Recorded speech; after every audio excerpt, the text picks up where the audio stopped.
Now we are having a nice example. Cos x limit is pi by 2 and denominator is pi by 2 minus x. Now let me tell you what you have done in class 11th, how we have solved in class 11th. A small recap, okay.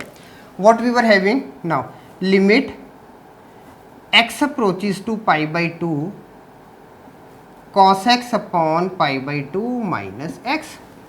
Now here if we are substituting x equal to pi by 2, our denominator is 0. So we are not supposed to make denominator 0 according to class 11th.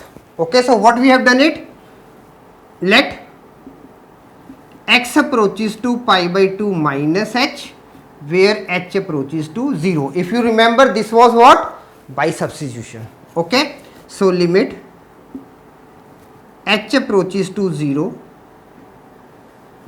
cos pi by 2 minus h upon pi by 2 minus pi by 2 plus h.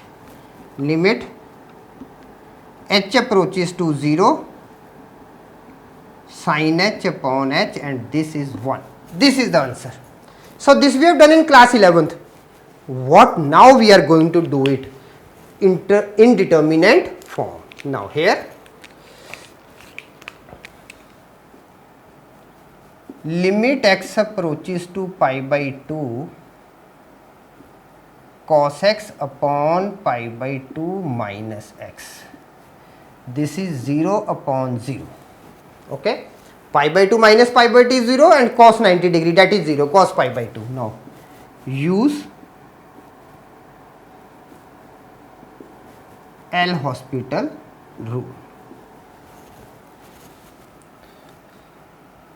Limit x approaches to pi by 2 cos x upon pi by 2 minus x is equal to limit x approaches to pi by 2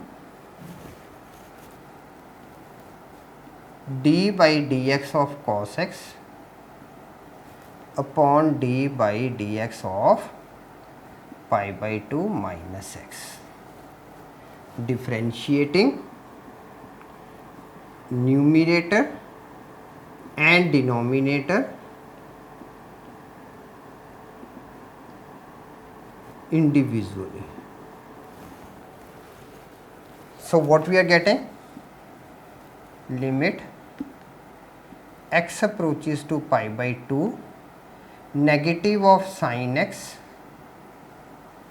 upon negative of 1. Now this is limit x approaches to pi by 2 with sin x. Sin pi by 2 is equal to 1. Okay. So by the L'Hospital rule, again we are getting same answer, this one and this one.